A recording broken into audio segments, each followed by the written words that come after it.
Frères et sœurs bien-aimés dans le Seigneur, soyez les bienvenus dans cette avant-dernière journée de notre année sur la divine volonté. Merci et bienvenue à ceux qui prennent le train pour la première fois, dont Luisa Picaretta, c'est une mystique italienne, aujourd'hui servante de Dieu dans le processus de canonisation, qui a reçu du Seigneur une grâce particulière d'être d'une manière singulière associée à sa passion.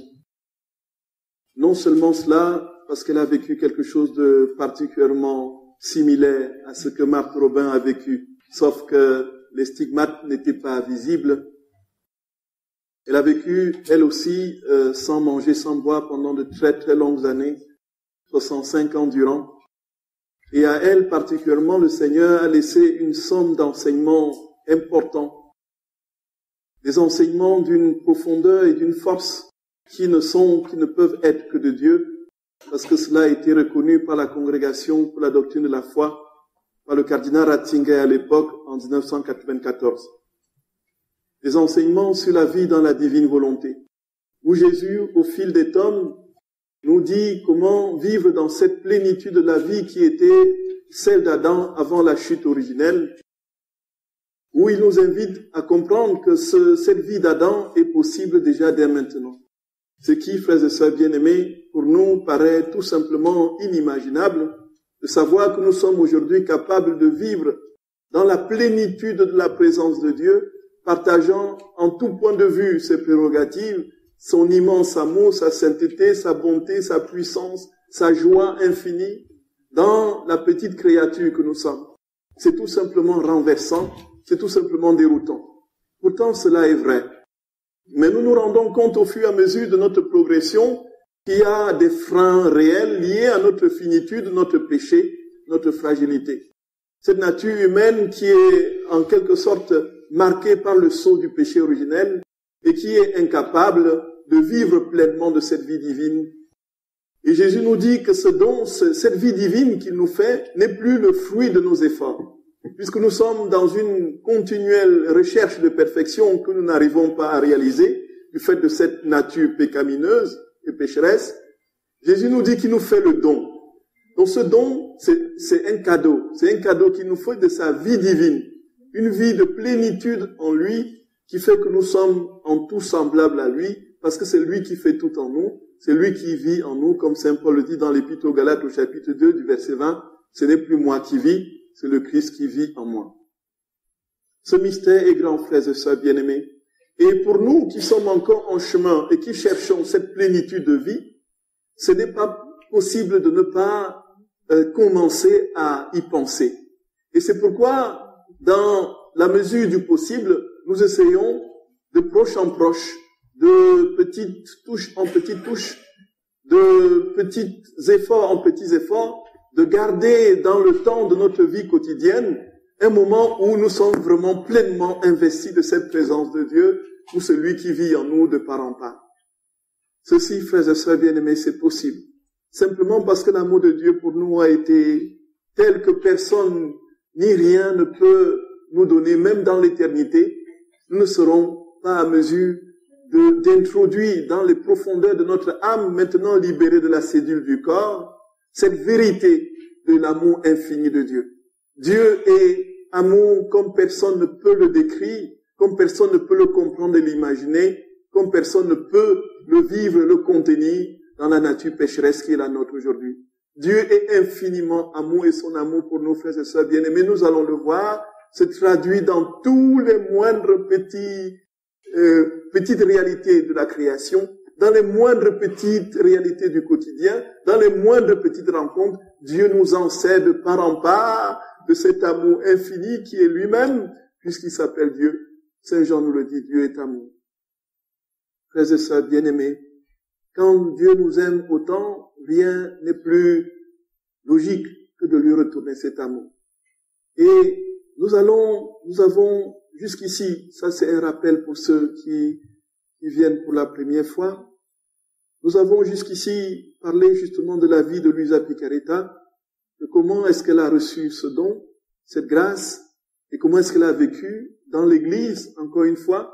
C'est pourquoi nous rendons grâce au Seigneur de ce que nous faisons tout dans l'Église, avec la grâce insigne pour nous ici d'avoir une association pour la première fois en France, une association d'église, Luisa Picaretta, pour méditer sur ses enseignements. Et puis, comment est-ce qu'elle a reçu justement le cœur de ces enseignements?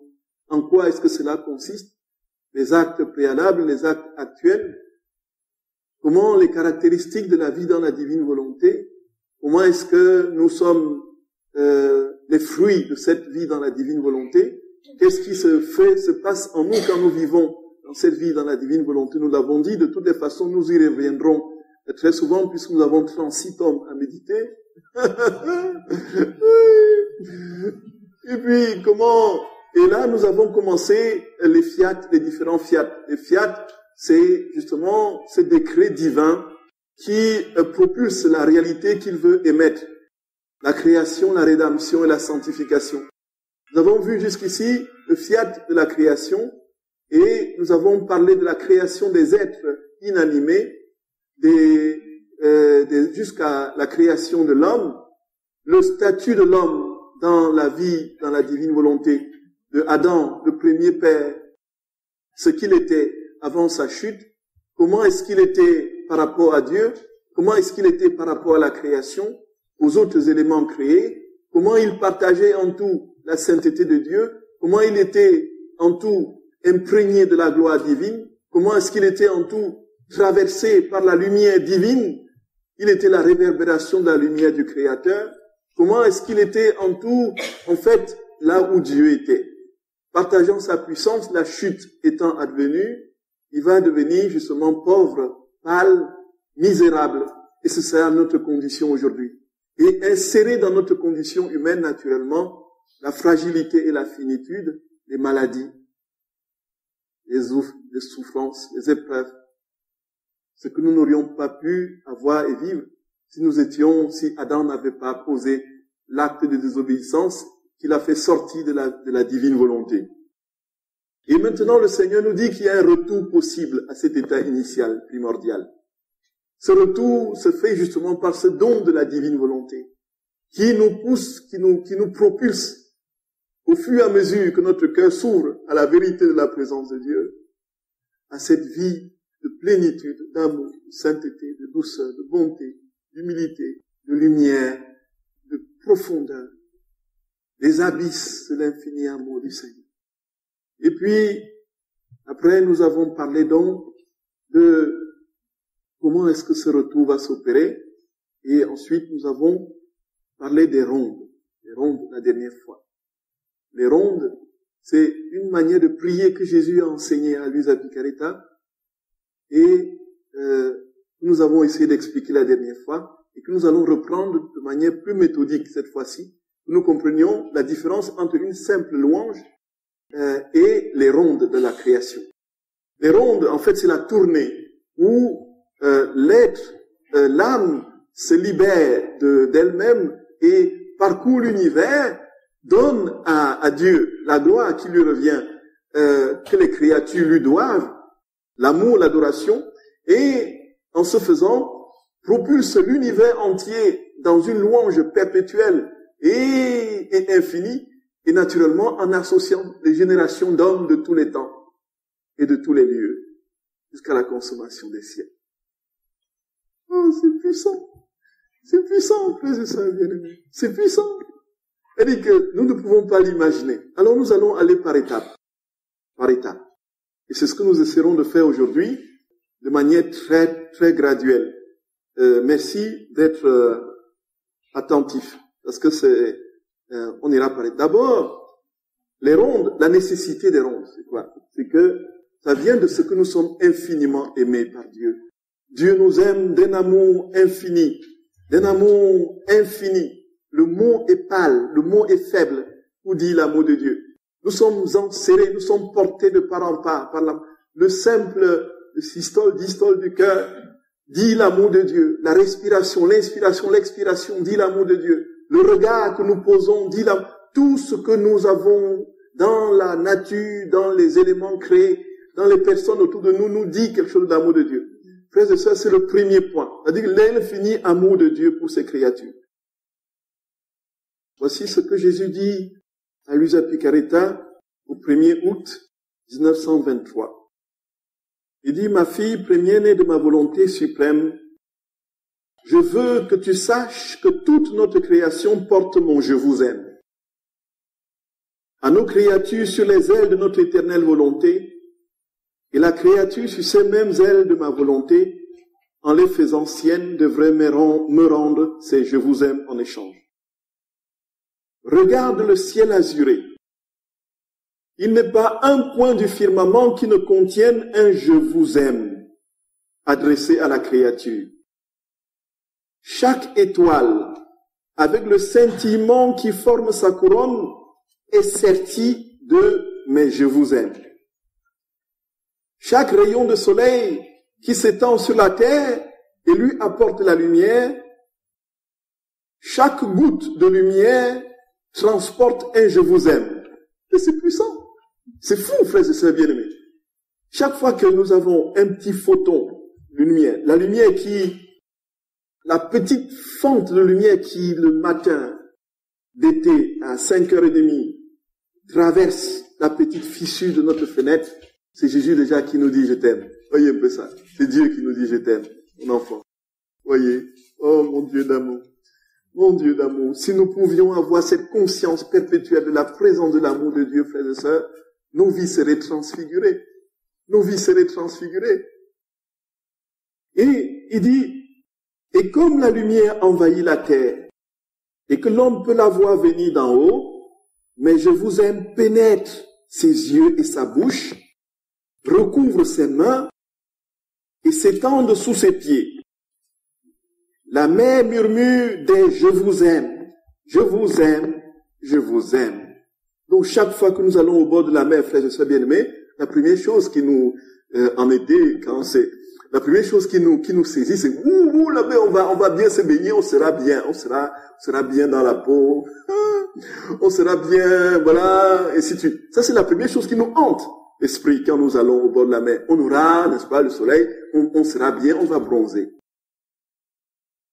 Mais nous oublions, frères et sœurs bien-aimés, que là, lorsque nous approchons la mer et que le premier bruit que nous entendons, c'est Dieu qui nous dit « je t'aime ». Et lorsque nous arrivons, le déferlement des vagues, c'est Dieu qui nous dit « je t'aime ». Avons-nous un seul moment l'oreille attentive pour entendre les « je vous aime » de Dieu? Non, pas du tout. Nous sommes tellement rivés sur nous-mêmes et on fait concurrence aux Africains, on veut devenir noirs. Voyez un peu. C'est la seule chose qui nous préoccupe, voyez. Oui, mais personne ne m'a encore battu. Nous, après des mois et des mois de bronzage, on arrive à mon... Voyez, nous imaginons que le Seigneur nous dit dans chaque... Et puis, continuons. Et les gouttes d'eau sont des notes de musique qui forment entre elles les plus belles harmonies de mes « je vous aime » infinis. Les plantes, les feuilles, les fleurs et les fruits sont des « je vous aime » pour l'homme. Et nous adorons les fruits. Hein. Ah, j'adore les mandarines. J'adore les clémentines. Voyez. Allez, voyez comment le transfert a été fait. Nous nous sommes reportés sur la créature au lieu de nous reporter au Créateur. C'est Dieu que nous devrions adorer dans la mandarine et dans la clémentine que nous mangeons. C'est Dieu qui nous dit, je t'aime mon enfant, tiens cette mandarine, tiens cette clémentine, tiens ce chocolat. C'est Dieu qui nous le dit, frères et sœurs bien-aimés dans le Seigneur. Et nous avons le terme qui doit être référé au Créateur, nous l'avons appliqué à la créature, et ça c'est devenu le langage courant, y compris même dans les milieux très chrétiens. Et l'homme, voilà maintenant, voilà la question que Dieu pose. Et l'homme, combien de « mais je vous aime » ne porte-t-il pas dans tout son être? Les pensées de l'homme portent le sceau de mon « je t'aime ». C'est-à-dire que quand nous pensons, c'est Dieu qui nous dit « je t'aime ». C'est lui qui nous donne, comme dit Saint Paul, le vouloir et le faire. Donc l'acte de penser, l'acte de marcher, l'acte de regarder, l'acte d'écouter, c'est Dieu qui, en nous, nous meut. Y compris le brigand qui va avec, n'est-ce pas, utiliser ses mains pour travailler à détruire, à faire du mal. Il utilise mal, et donc Dieu est en train de lui faire en ce moment, puisqu'il ne suffit d'une parole de Dieu pour qu'il soit incapable de tout mouvement. Et Dieu se meut encore dans le brigand. Voyez jusqu'où l'amour de Dieu va, frères et sœurs bien-aimés. C'est inouï, c'est tout simplement inouï. Il n'y a pas de mots pour le dire. Et il dit, notre Dieu, les pensées de l'homme portent le sceau de mon je t'aime. Et dans sa poitrine, les palpitations de ces mystérieux battements sont des je vous aime. Voyez, je vous aime ininterrompu. La respiration, de manière ininterrompue. Voyez, le cœur qui bat.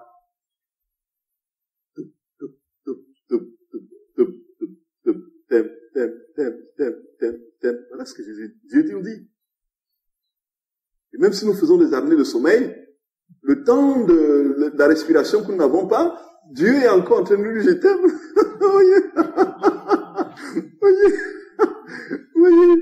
Voyez mes très chers, oh là là, mon bon Jésus, mon bon Dieu, mon Seigneur, pardon pour notre ingratitude. Ces paroles sont suivies, donc ininterrompues, ces paroles sont suivies de mon je t'aime. Tous ces mouvements, tous ces pas contiennent mais je t'aime. Quand nous mettons un pas après l'autre, c'est Dieu, justement, il nous dit je t'aime. Et pourtant, parmi tant de manifestations de mon amour, il ne sait pas comment s'élever pour me rendre mon amour. Quelle ingratitude! Dans quel chagrin doit demeurer mon amour? C'est pourquoi ma fille, je t'ai choisie comme fille de ma volonté, afin que, fidèle, tu défendes les droits de ton père. Et alors voilà donc le premier point, frères et sœurs bien-aimés, le premier point des rondes. Les rondes viennent de ce que d'abord dans un premier temps, nous sommes infiniment aimés de Dieu. Tout commence par là. Tout commence par là.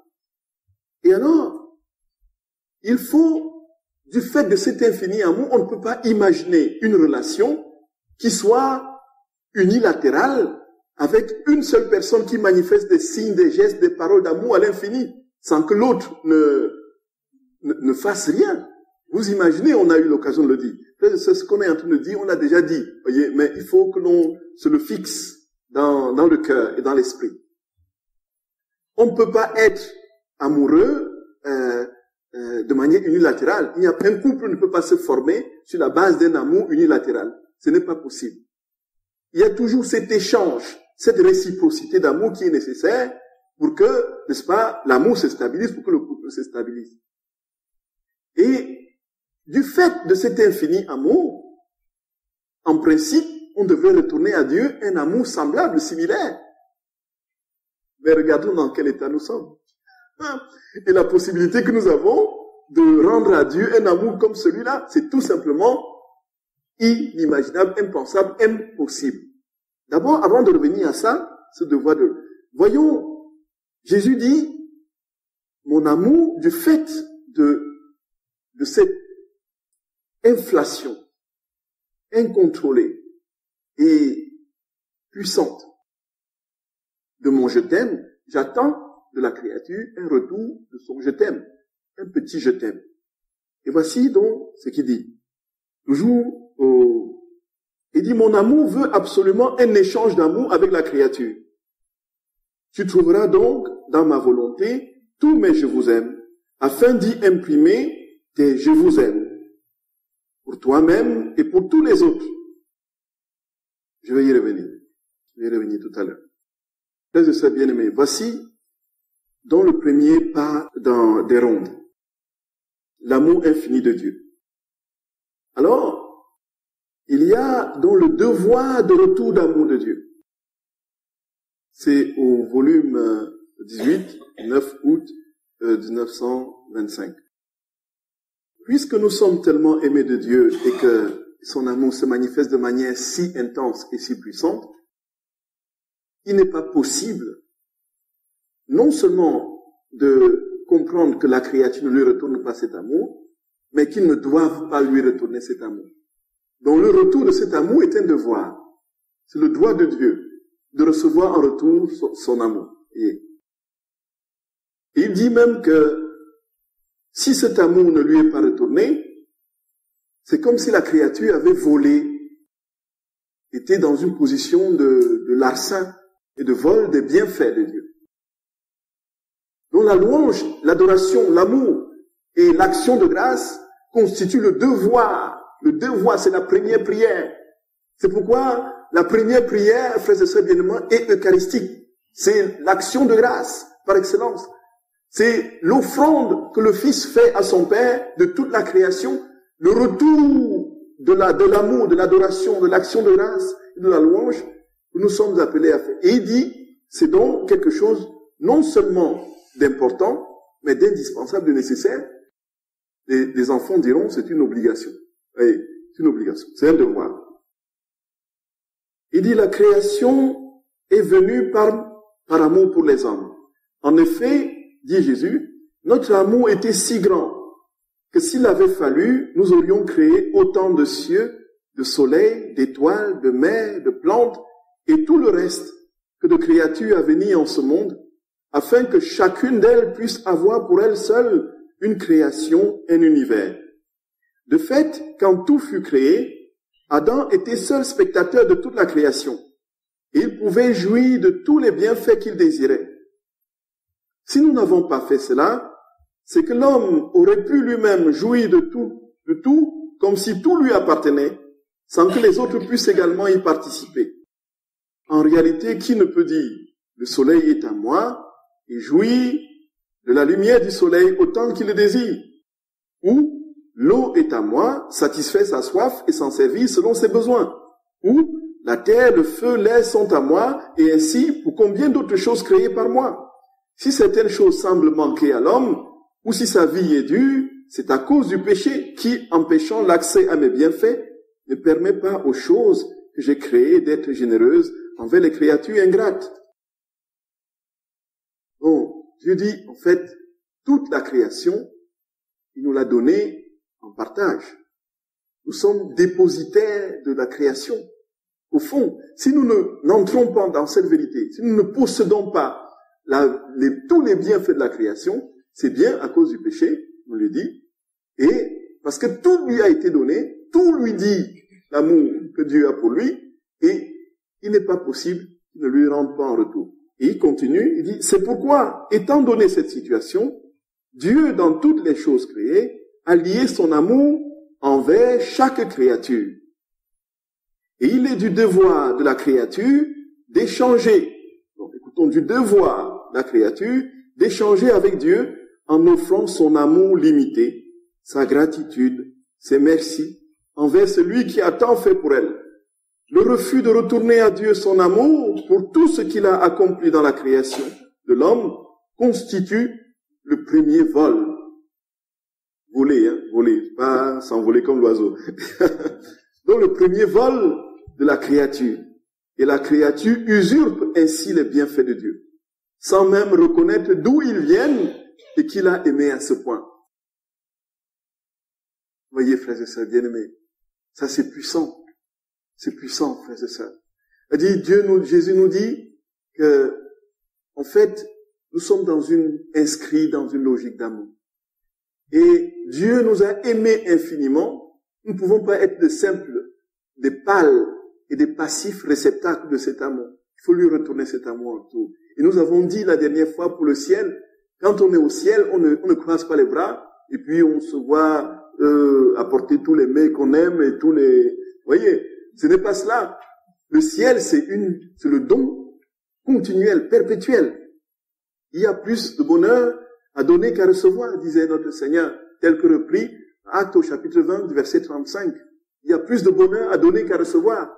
La véritable joie, le véritable bonheur chrétien réside dans le don. La Trinité elle-même n'est que don perpétuel, permanent. Le Père se donne continuellement au Fils. Le Fils se donne continuellement au Père, dans la communion de l'Esprit Saint. Il n'y a pas de joie possible, frères et sœurs bien-aimés, sans un détachement, sans un dépouillement de soi. On ne sera pas dans la logique du bonheur tant qu'on n'aura pas compris que le bonheur réside dans le fait qu'on se donne.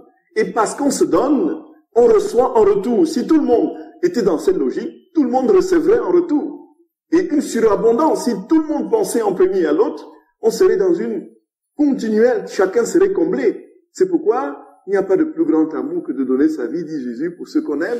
Et parce qu'on donne sa vie pour ceux qu'on aime, on reçoit en retour l'amour de l'autre. Et la vie, nous voilà, le bonheur est là. Aimer et être aimé. C'est le cœur le Père est aimé du Fils, le Fils est aimé du Père, dans la communion et l'action de l'Esprit Saint. Voilà la Trinité, frères et sœurs bien-aimés. Voilà la Trinité.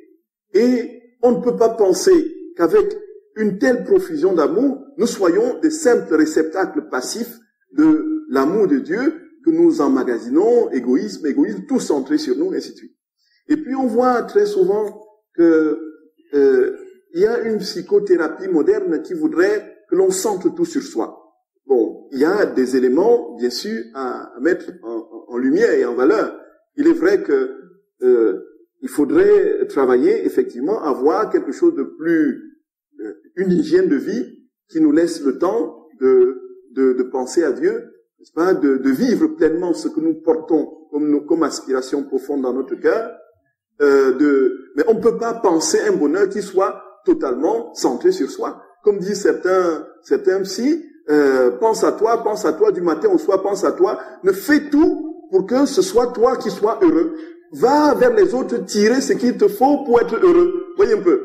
Donc l'autre est l'instrument de la satisfaction de mon bonheur inconditionnel. Je suis au cœur de la création et tous doivent me servir. Et si je dois me distraire avec les autres, c'est pour tirer parti de moi, d'eux, et pour être heureux moi. Et le bonheur des autres, où il est? Où est-ce qu'il est? Et le Seigneur est souffrant. Il est en souffrant de savoir que l'homme ne pense qu'à lui. L'homme ne pense qu'à lui, frères et sœurs. L'homme ne pense qu'à lui. L'homme ne pense qu'à lui-même. Et Jésus souffre de ce manque d'amour de l'homme, de ce retour d'amour de l'homme. Et il est clair, frères et sœurs bien-aimés, que si nous étions dans cette logique d'être continuellement en Dieu et l'aimant de tout notre être, il nous donnerait son propre amour, nous aimerions de son amour. Et personne n'y est encore, ni vous ni moi. Enfin, peut-être qu'il y a des gens, pardon, je juge. Moi, pas encore. Peut-être vous. Ce qui est clair, frères et sœurs, c'est que il y a ce devoir de retour d'amour de Dieu qui est pratiquement indispensable. Et le Seigneur le dit à plusieurs reprises. Ça, c'est le deuxième point des ronds. Et le troisième élément, qui n'est pas négligeable, c'est que ce n'est pas seulement l'homme qui doit le retourner cet amour. Oh, c'est fou. Mon Dieu. Il n'y a pas que l'homme. Il y a les animaux, il y a les plantes, il y a les minéraux, oui, un peu ça. Tout doit lui rendre gloire, puisque tout a été créé, n'est-ce pas, par amour. Tous doivent pouvoir lui rendre gloire. Il n'y a pas que l'homme. Tout l'univers doit lui rendre la gloire, l'adoration, l'amour qui lui revient à lui. Donc il faut que les plantes lui rendent gloire, que les violettes, le séquoia, là qu'on a dans le jardin, n'est-ce pas, les géraniums, les oiseaux, n'est-ce pas, toutes sortes d'oiseaux, les poissons, la mer, que tous lui rendent gloire. Mon Dieu, pauvre plante, pauvre caillou, pauvre... Les oiseaux, on ne sait pas ce qu'ils disent quand ils se lèvent. On ne sait pas ce qu'ils... Si on pouvait avoir le don d'écouter le langage des oiseaux, peut-être qu'ils seraient dans la louange de Dieu, on ne sait pas. Mais tous doivent rendre gloire. Je sais que la pie communique à son ami comment aller voler les choses. Je crois que c'est ce qu'il dit quand il se lève le matin, la pie.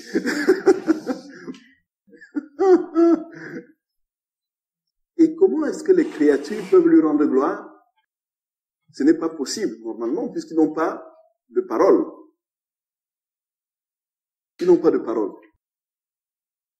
Or, la parole est ce qui, justement, fonde et cimente l'action de grâce, l'amour, l'adoration et la louange. Or, cette parole est d'une importance capitale. Et Jésus le dit à Luisa Picaretta au tome 27, le 6 novembre 1929. Jésus lui dit, « Ma fille, je suis le centre de toute la création, mais un centre isolé. Tout est autour de moi, tout dépend de moi. Mais comme les choses créées n'ont pas de raison, elles ne me tiennent pas compagnie.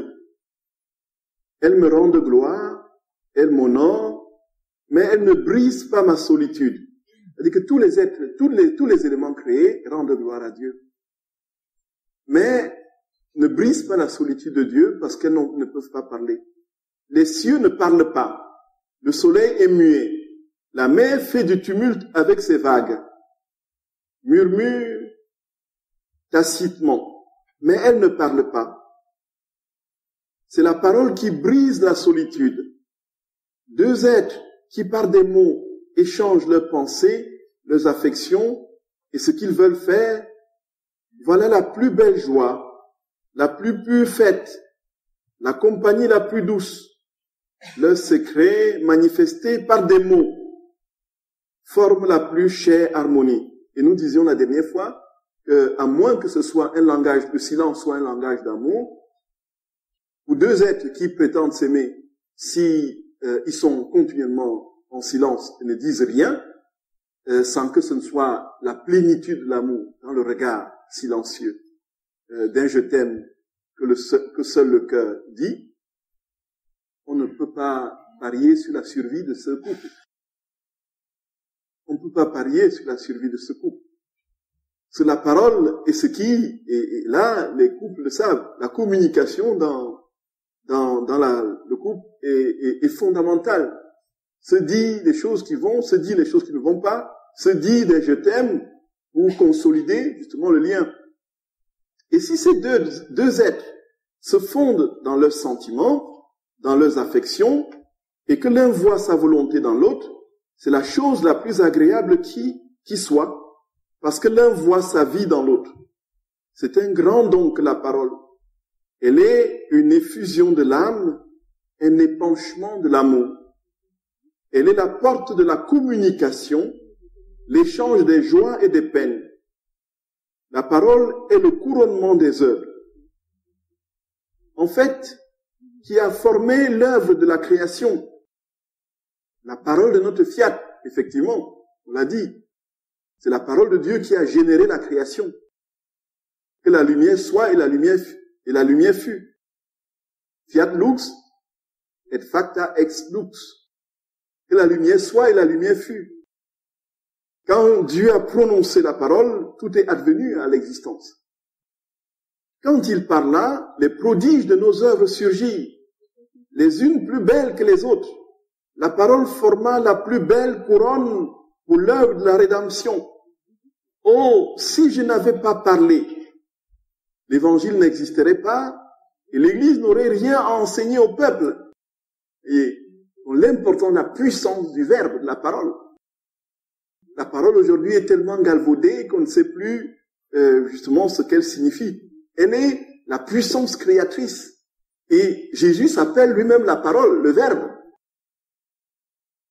C'est le verbe, la parole qui sort de la bouche du Père et qui accomplit la rédemption de l'humanité. Le grand don de la parole a plus de prix que le monde tout entier. Aussi, fille de mon divin vouloir, veux-tu savoir qui brise ma solitude au milieu de tant de mes œuvres? Il dit, celle qui vit dans ma divine volonté. Elle vient au milieu de ces cercles et elle me parle. Elle me parle de mes œuvres. Elle me dit qu'elle m'aime pour chaque chose créée. Elle m'ouvre son cœur et me parle de ses secrets les plus intimes. Voilà. Nous voici, frères et sœurs bien-aimés. Nous voici. Puisque la création inanimée ne peut pas adresser une parole à Dieu, qui peut lui adresser? C'est celui qui vit dans la divine volonté, qui au nom de tous les êtres créés, va adresser à Dieu l'amour, l'adoration, l'action de grâce, et les merci qui lui reviennent de droit. Donc, les rondes dans la divine volonté, c'est entrer, prendre possession de la divine volonté, demander à Dieu de venir en nous. Là, c'est ça. C'est pas un acte de volonté propre. C'est demander à Dieu de venir prendre possession en nous et en nous de lui dire merci. C'est fou. C'est Dieu qui lui dit merci. C'est Dieu qui lui rend grâce. C'est Dieu qui se rend grâce à lui-même. C'est Dieu qui ainsi de suite, à travers tous les êtres créés qui ne peuvent pas parler. Et en faisant, il le fait en même temps aussi pour tous les hommes de tous les temps. Du premier jusqu'au dernier homme sur la terre. Et réparant toutes les actions de grâce qui ont été faites de manière imparfaite. Toutes les adorations, tous les je t'aime qui ont été entachés d'amour propre. Il n'y a pas plus grand, frère, ça bien-aimé. Il n'y a pas plus grand. Elle me parle de mon divin fiat et de sa peine de ne pas le voir régner. Et mon cœur, en l'écoutant, sent dans le sien son propre amour et sa propre peine. Il se sent représenté de nouveau, et à mesure qu'elle parle, mon divin cœur se gonfle d'amour, de joie, et incapable de la contenir, j'ouvre ma bouche et je parle abondamment. J'ouvre mon cœur et je répands mes secrets les plus intimes dans son cœur. Voyez. Je lui parle de ma divine volonté qui est l'unique dessein de toutes nos œuvres. Et en lui parlant, je ressens une compagnie véritable. Mais une compagnie qui parle, pas une compagnie muette. Une compagnie qui me comprend, qui me rend heureux. Et en qui je peux me confier. Tout ce que j'étais manifesté sur ma divine volonté n'a-t-il pas été un épanchement d'amour, une transfusion de vie qui s'est opérée entre nous et qui, lorsque je te parlais, servait à nous réjouir et à former la plus douce et la plus agréable compagnie. Une âme qui vit dans ma divine volonté est tout pour moi. Elle compense pour le mutisme de mes œuvres envers moi. Elle me parle pour toutes. Elle me parle pour toutes les œuvres. Elle me rend heureux et je ne me sens plus seul. Et en ayant quelqu'un à qui faire le grand don de ma parole, je ne suis plus laissé là, comme le Jésus muet qui n'a personne à qui dit un seul mot. Et je suis alors le Jésus qui parle et qui a sa compagnie. Mais quand je veux parler, si mon fiat n'est pas présent, je ne serai pas compris. Tome 27, 6 novembre 1929. Voyez comment cette parole dilate le cœur de Dieu. C'est-à-dire que ce « je t'aime » que nous donnons à Dieu au nom de toutes les créatures et au nom de tous les hommes, dilate son cœur, le remplit de joie, gonfle son cœur d'amour, qu'il déverse sur notre cœur, voyez un peu, et nous soulève, nous porte, nous transporte, et nous met en communion avec lui dans un dialogue qui remplit l'un comme l'autre, et nous fait passer des moments de grande douceur. Nous ne pouvons pas imaginer, même, frères et sœurs bien-aimés, dans ce qu'il y a de plus beau dans l'amour humain, imaginez ce que nous sommes en train d'entendre de Dieu là. C'est inimitable, c'est tout simplement divin. Tout simplement divin. Remémorez-vous un moment de douce compagnie que vous avez passé avec quelqu'un que vous aimez, un ami, un proche, un parent, voilà, un amoureux, une amoureuse. Des moments que vous avez peut-être partagés, qui vous est resté gravé à l'esprit comme inoubliable. Et mettez-le à côté de ce que Jésus décrit là. Ce sera la lumière du soleil, le soleil à côté d'une mèche de bougie, une flamme de bougie. Frères et sœurs, l'amour est possible, la douceur est possible. La bonté est possible, la joie est possible. Frères et sœurs bien-aimés, c'est pas une question de, voilà, je me le représente, je le cherche. C'est possible, frères et sœurs bien-aimés. C'est possible. C'est possible. Dieu nous le dit. Il dit, nous ne le voyons pas. Si nous entrons vraiment, et depuis que j'ai lu ça, j'essaye un tout petit peu, mais c'est pas évident. C'est compliqué. Du moins pour moi, peut-être ce sera plus facile pour vous. Mais que le réflexe dans la création soit de dire, Seigneur, je te remercie pour ce moineau qui se pose sur ma fenêtre. Je te rends grâce pour lui. Je te remercie pour ce merle qui te remercie pour ce corbeau, pour cette pie. Je te rends grâce, je te bénis, je t'aime, je t'adore au nom de cette plante, de ce géranium, de cette violette, et de ces tulipes dans le jardin. Frères et sœurs, nous voyons bien qu'ici, il n'y a aucune recherche d'intérêt propre. Mais, invisiblement, de manière invisible et surnaturelle, ce qui est en train de se produire est tout simplement renversant, est tout simplement impossible à concevoir. L'infini amour de Dieu, frères et sœurs bien-aimés, frères et sœurs d'amour. Jésus nous dit, je n'ai rien d'autre à t'offrir, mon petit, que mon amour.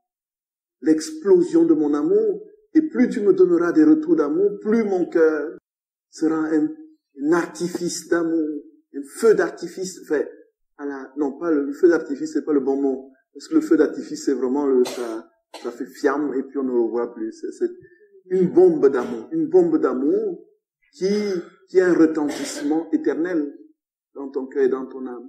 Si tu sais me louer, si tu sais me retourner cet amour, cette action de grâce, cette louange. Alors pourquoi nous n'aimons pas suffisamment le Seigneur, frères et sœurs bien-aimés? Pourquoi ne l'aimons-nous pas? Avec tout ce que nous avons, nous comprenons, nous entendons, ces paroles Padre Pio, à un moment donné, quand il lisait l'évangile, il se mettait à pleurer. Il pleurait à chaudes larmes, Les gens lui posaient la question, mais pourquoi tu pleures quand tu lis l'évangile? Il dit, ça ne te fait rien que le Créateur parle à l'homme, à la créature. Ça ne te fait rien. Tu es si insensible pour ne pas te rendre compte que Dieu est en train de te parler. Nous devrions être tout le temps en train de pleurer. Bon. Nous devrions, en voyageant, transporter des cargaisons de mouchoirs, oui. Où que nous allions, nous devrions avoir en poche des cartons de Kleenex. C'est eux qui feraient, en fait, qui feraient les bonnes affaires. Devant l'immensité d'un tel amour, frères et sœurs bien-aimés, le cœur languit. Le cœur languit, frères et sœurs, le cœur languit. Et alors, quand l'âme rend grâce, loue, adore dans la divine volonté, ce qui se produit, c'est que Dieu s'entend dans la création. Puisque c'est dans la divine volonté que c'est fait, Dieu s'entend, s'écoute, puisque c'est sa voix qui résonne. Il est en nous pour se louer lui-même. Le grand mystère. Déjà, frères et sœurs, comme on l'a dit, les écrits ici sont la confirmation de la parole de Dieu. La parole de Dieu, à longueur de temps, nous dit que nous ne pouvons rien sans lui. Et Saint Paul, dans la première épître aux Corinthiens, justement, quand il décrit ses faiblesses, ses pauvretés, il dit, je m'y complais. Car quand je suis faible, c'est alors que je suis fort. La faiblesse de l'homme, la reconnaissance de sa misère, de son néant, invite la puissance de Dieu. De même, Jésus dit dans Jean au chapitre 15, verset 5, il dit, sans moi, vous ne pouvez rien faire. Sans moi, vous ne pouvez rien faire. En fait, c'est moi seul qui suis capable de faire en vous, de faire des choses en vous. Voyez, mes très chers. Donc Dieu seul est capable de se rendre la gloire, de lui rendre la gloire.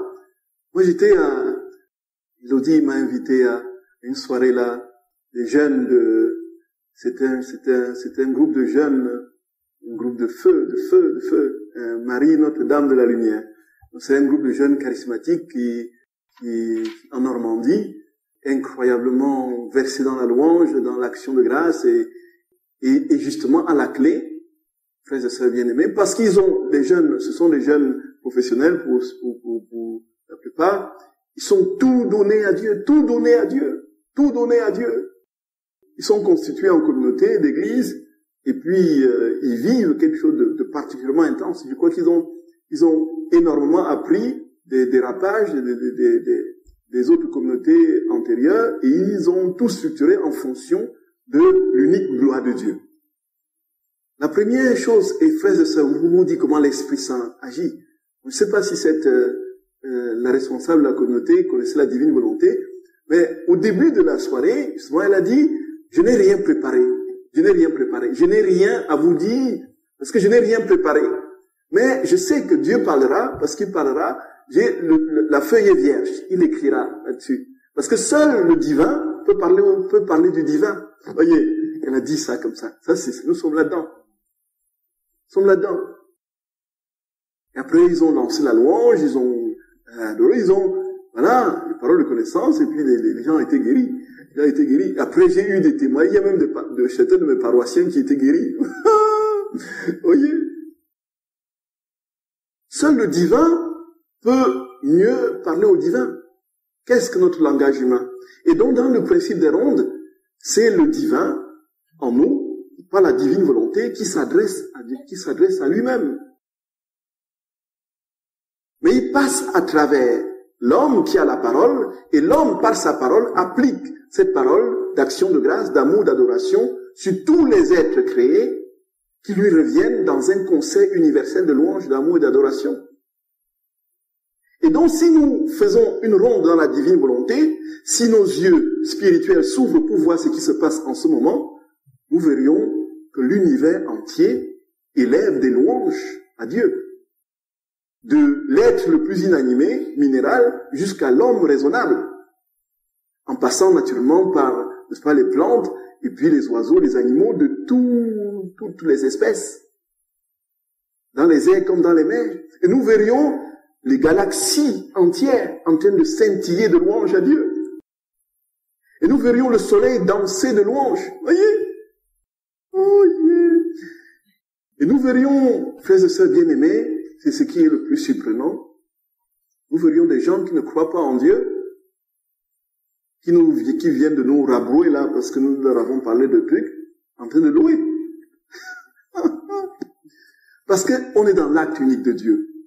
Voilà le grand mystère, le grand don de la divine volonté, frères et sœurs bien-aimés. Ce qui est capable, ce qu'on est capable de faire dans l'univers. De sorte qu'un homme, une personne, une âme qui vit dans la divine volonté, seul, Jésus le dit d'ailleurs dans un des tomes, il est capable de sauver l'humanité, mais comme ses actes, comme il est infini et ses actes sont multipliés, il veut que tous, et la majorité, entrent dans la vérité, la plénitude de cette grâce. Frères et sœurs bien-aimés, c'est puissant. C'est puissant. C'est puissant. Bien. Alors, je disais que Dieu entendait sa voix dans toute la création. Et voici ce qu'il dit à Luisa Picaretta au tome 17, du 17 mai 1925. Lorsque cet immense vide se présente à mon esprit, c'est elle qui parle, je me fusionne dans la suprême volonté, comme un petit enfant, et je commence ma ronde. En m'élevant, je désire rendre à Dieu tout l'amour qu'il a offert à toutes les créatures au moment de la création. Je veux l'honorer comme créateur de toutes choses, et je parcours les étoiles et chaque scintillement de lumière pour imprimer mon je t'aime. Donc, bien sûr, nous sommes ici, frères et sœurs bien-aimés, dans quelque chose de particulièrement unique. Qu'est-ce qui est en train de se produire? Nous ne sommes pas en capacité de parcourir tous les êtres créés. Si nous voulions, dans les rondes, dire merci pour le petit galet sur la plage, pour le deuxième petit galet, pour le troisième petit galet, pour le premier petit grain de sable, pour le deuxième petit grain de sable, vous voyez pour ça, pour la première étoile, pour la deuxième étoile, pour la troisième étoile, pour les galaxies, pour les planètes, vous voyez, pour toutes les plantes, de toutes les espèces, de tous les animaux, ainsi de suite. Même si l'éternité nous était donnée, on n'aurait pas fini. Voyez un peu. Comment donc se fait-il comment est-ce que nous pouvons parcourir toute la création, puisque c'est ce qui est demandé? Quelle est l'alchimie qui fait que, une fois que nous louons, nous adorons, nous rendons grâce dans la divine volonté, c'est l'univers entier qui rend grâce, qui loue, qui adore. simplement parce que nous sommes dans l'acte unique de Dieu. Et dans l'acte unique de Dieu, tout est en un. Tout se tient. Et quand nous disons merci pour le petit, merci Seigneur, je te rends grâce, je te loue et je te bénis, je t'aime au nom de ce moineau, au nom de ce séquoia, de cette violette, de ce géranium, de cette tulipe, ça se répercute sur la planète Mars, sur Pluton, ainsi de suite, sur la baleine et sur le requin dans la mer, sur sur tout l'univers. Voilà comment les choses se passent. Parce que dans l'acte unique de Dieu, tout est ramassé en un seul point, en un unique point. Voilà, frères et sœurs bien-aimés.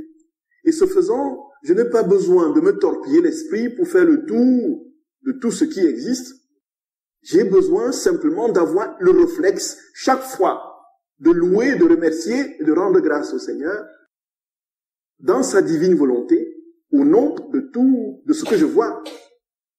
Je te rends grâce, je te remercie, je te loue, je t'aime et je t'adore, Seigneur, au nom de mes frères et sœurs ici réunis. Même si vous n'êtes pas en train de penser à l'action de grâce, à l'amour et à l'adoration, vous le faites en ce moment-là. Voyez, frères et sœurs bien-aimés, en ce moment, vous le faites. Dieu le fait pour vous. Si l'intention était là, ça compte pour le Seigneur, même si on ne l'a pas dit. Mais, voyez, si l'intention était là, parce que notre cerveau est tellement... Moi, je vois pour moi, oh mon Dieu, c'est terrible, c'est terrible. Oh, aïe, aïe, oh, aïe, aïe, aïe, aïe, aïe. À peine a-t-on pensé à quelque chose qu'on est dans 1000 autres choses à la fois. Moi, je suis profondément distrait. C'est pas vraiment comment Dieu fait pour se servir de... Vraiment, Nous mesurons, frères et sœurs bien-aimés, combien notre intelligence, notre imagination, tout notre psychisme est sorti vraiment de la sphère de la présence et de la gloire de Dieu.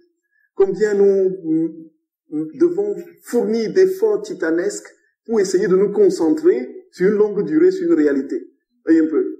C'est fou, c'est fou. Même si nous n'avons pas formulé, si l'intention était là, le Seigneur le voit. Mais mes rosaires que j'ai fait, je peux vous assurer, je ne sais pas si combien je vous salue Marie, je suis concentré, hein. Je ne sais pas comment ça vous arrive, vous. Priez pour moi, je vous en prie. Priez pour moi, mes frères et sœurs.